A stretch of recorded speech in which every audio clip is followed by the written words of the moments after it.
বাঘাযতীন, ট্যাংরা, বাগুইয়াটির পর এবার কসবা। একতলায় রয়েছে খাবারের দোকান, দোতলায় রয়েছে স্পা, বাকি 3টি তলায় থাকেন বাসিন্দারা। এবার কসবার রাজডাঙ্গায় হেলে পড়ল বহুতল। 58 নম্বর রাজডাঙ্গা চক্রবর্তী পাড়া, কলকাতা পুরসভার 107 নম্বর ওয়ার্ড। জনবহুল এই এলাকাতে বিপজ্জনকভাবে হেলে রয়েছে পেল্লায় 5তলা বাড়ি।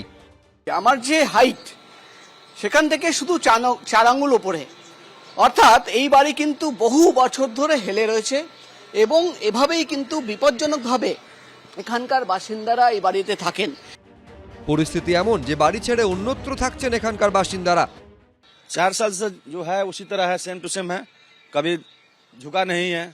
अगर झुका रहता है तो टेंशन रहता है। जिस तरह है जिस तरह है उसी तरह है। अभी इससे ज्यादा होने वाला नहीं है, जैसे ही रहेगा ये। বাড়ির নিচে রয়েছে একটি খাবারের দোকান, যেখানে প্রতিদিন ক্রেতাদের আনাগোনা লেগেই থাকে, ফলে বিপদের আশঙ্কা। আপনার তো একটা দোকান আছে, রাসোই দোকান, এটা এইভাবে থাকছেন আপনারা? এবার থাকছি, কি করব। বাড়ি হেলতে হেলতে এমন পর্যায়ে গেছে যে এর চাপে মাটিতে ফাটল পর্যন্ত দেখা দিয়েছে। যতটা এগোচ্ছি ততটাই কিন্তু বেশি হেলে রয়েছে, অর্থাৎ এইখানে দাঁড়ালে কিন্তু আমার ওপরের দিকটা টাচ হয়ে যাচ্ছে, প্রায় টাচ হয়ে যাচ্ছে। অর্থাৎ এই বাড়ি যখন থেকে তৈরি হয়েছে, এলাকা বাসিন্দাদের বক্তব্য ডান দিকে কিন্তু এভাবেই বিপজ্জনকভাবে হেলে রয়েছে। আপনি তো পাশের বাড়ি, এই বাড়ি যেভাবে হেলে রয়েছে আপনার বাড়ির দিকে, আমরা চ্যাপটা হয়ে যাবো চিড়ের মতন। এলাকার কাউন্সিলর বা প্রতিনিধিদের বলেন কি হবে? তারা দেখছে তো, কাউন্সিলর তো এখানে অফিস, এই তো ইচ্ছা পূরণ অফিস, তারা দেখছে। তারা যদি না বলে আমরা কেন বলতে যাবো? স্থানীয় তৃণমূল কাউন্সিলর লিপিকা মান্নার বক্তব্য, বিষয়টি খোঁজ নিয়ে দেখা হবে।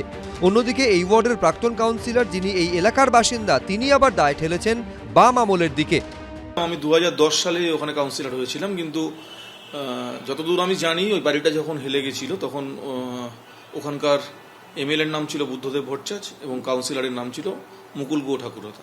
2009 সালে ঘটনাটি ঘটে, এবং আমি কাউন্সিলর হওয়ার আগে এটা ঘটেছিল।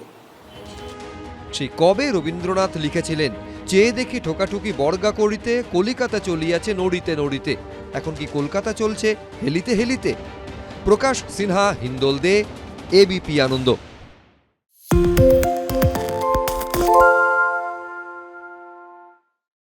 সত্য অন্তহীন, সত্যের খোঁজও তাই, সত্য সন্ধানে তাই আমরা অক্লান্ত, অকুতভয়। এবিপি আনন্দ নতুন ভাবনার প্রতীক, যা মনে মুক্ত, তথ্যে যুক্ত এবং যাবতীয় সীমানার বাঁধন থেকে মুক্ত। সীমা না শব্দটির মধ্যে লুকিয়ে আছে মানা শব্দটি, যেন চোখ রাঙানি এক অদৃশ্য বেড়াজাল, যা আটকে রাখে আমাদের এক ছোট্ট গণ্ডির মধ্যে।